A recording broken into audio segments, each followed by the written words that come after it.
ब्रह्मा की मानस पुत्री कुमारी संध्या का आख्यान। सूत जी बोले, हे महर्षि, ब्रह्मा जी के इस वचन को सुनकर मुनि श्रेष्ठ नारद प्रसन्न चित्त होकर शंकर जी का स्मरण करके आनंद पूर्वक कहने लगे। नारद जी बोले, हे ब्राह्मण, हे विदे, हे विष्णु शिष्य, हे महाभाग, हे महात्मते, आपने शिव जी की अद्भुत लीला का वर्णन किया।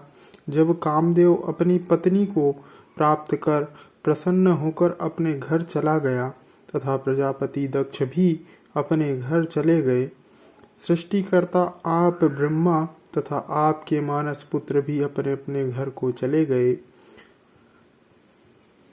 तब पितरों की जन्मदात्री वह ब्रह्मपुत्री संध्या कहाँ गई?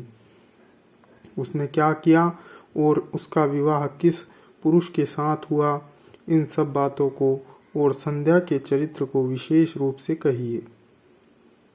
सूत जी बोले, तत्ववेत्ता ब्रह्मदेव परम बुद्धिमानी देवर्षि नारद के इस वचन को सुनकर भक्ति पूर्वक शंकर जी का स्मरण करके कहने लगे, हे मुने, संध्या का संपूर्ण शुभ चरित्र सुनिए, जिसे सुनकर हे मुने सभी स्त्रियां पतिव्रता होती है।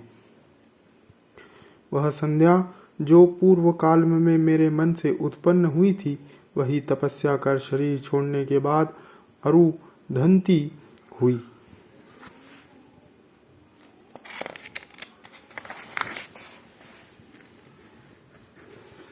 उस बुद्धिमती तथा उत्तम व्रत करने वाली संध्या ने मुनि श्रेष्ठ मेधातिथि की कन्या के रूप में जन्म ग्रहण कर ब्रह्मा विष्णु तथा महेश्वर के वचनों में महात्मा वशिष्ठ जी अपने पति रूप में वर्णन किया।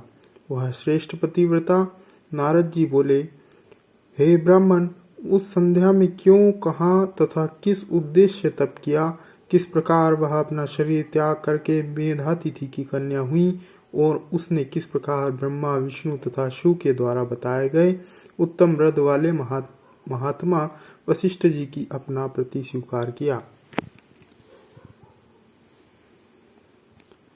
हे पितामह, इसे सुनने की मेरी बड़ी उत्सुकता है, अतः सुनने की इच्छा वाले मुझसे अरुंधति के चरित्र का विस्तार पूर्वक ठीक ठीक वर्णन कीजिए। ब्रह्मा जी बोले, हे नारद, पहले अपनी पुत्री संध्या को देखकर मेरा मन काम से आकृष्ट हो गया, किंतु बाद में शिव के भय से मैंने उसे छोड़ दिया। काम बाण से घायल होकर उस संध्या का तथा मन को वश में रखने वाले महात्मा ऋषियों का भी चित्त चलायमान हो गया। उस समय मेरे पति कहे गए शिव जी के उपहास युक्त वचन को सुनकर और ऋषियों के प्रति अपने चित्त मर्यादा छोड़कर